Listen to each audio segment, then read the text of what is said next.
Hi dear friends, ഇന്ന് ഞാൻ നിങ്ങളുമായി ഷെയർ ചെയ്യുന്നത് ഞണ്ട് സ്പൈസി.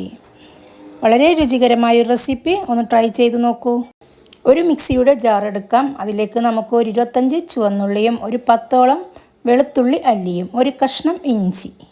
ഇനി നമുക്ക് ഒരു ചെറിയ തക്കാളി ഇതുപോലെ പീസുകളാക്കിയിട്ട് ഇട്ട് കൊടുക്കാം. കുറച്ച് മല്ലിച്ചപ്പ്, അതിൻ്റെ കൂടെ തന്നെ ഒരു തണ്ട് കറിവേപ്പിലയും, 1/2 ടീസ്പൂൺ മഞ്ഞൾപ്പൊടി, 1 ടീസ്പൂൺ മല്ലിപ്പൊടി, 1/2 ടീസ്പൂൺ ഗരം മസാലപ്പൊടി, 1/2 ടീസ്പൂൺ മുളക് പൊടി, ആവശ്യത്തിനുള്ള ഉപ്പ്. ഇനി നമുക്കിതിലേക്ക് ഒഴിക്കേണ്ടത് വിനാഗിരി.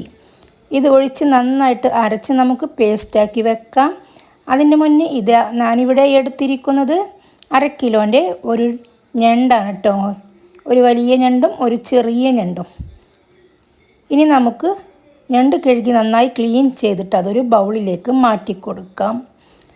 ഞണ്ടിൻ്റെ മീതെയുള്ള തൊലിയെല്ലാം നീക്കി അതിൻ്റെ ഉള്ളിലുള്ള വേസ്റ്റെല്ലാം നീക്കം കളഞ്ഞതിന് ശേഷം നമ്മുടെ സ്പൈസി മസാല ഈ ഞണ്ടിൻ്റെ മുകളിലെല്ലാം നന്നായിട്ട് തന്നെ നമുക്കൊന്ന് തേച്ച് പിടിപ്പിക്കാം കേട്ടോ.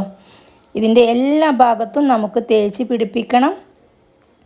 മസാല നന്നായിട്ട് ഞണ്ടിൻ്റെ ഉള്ളിലേക്ക് ഇറങ്ങണം.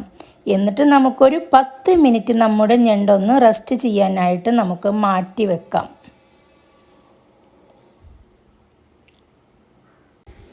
ഇനി നമുക്കൊരു കുക്കർ എടുത്ത് അടുപ്പിലേക്ക് വെച്ച് കൊടുക്കാം. എന്നിട്ട് ഇതിലേക്ക് നമുക്ക് വെളിച്ചെണ്ണ ഒഴിച്ചു കൊടുക്കാം.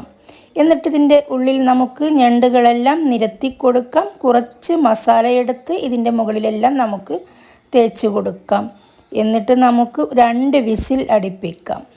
കണ്ടോ, നമ്മുടെ ഞണ്ട് സ്പൈസി റെഡി ആയിട്ടോ. വളരെ രുചികരമായ ഞണ്ട് സ്പൈസി ഒന്ന് ഉണ്ടാക്കി നോക്കൂ.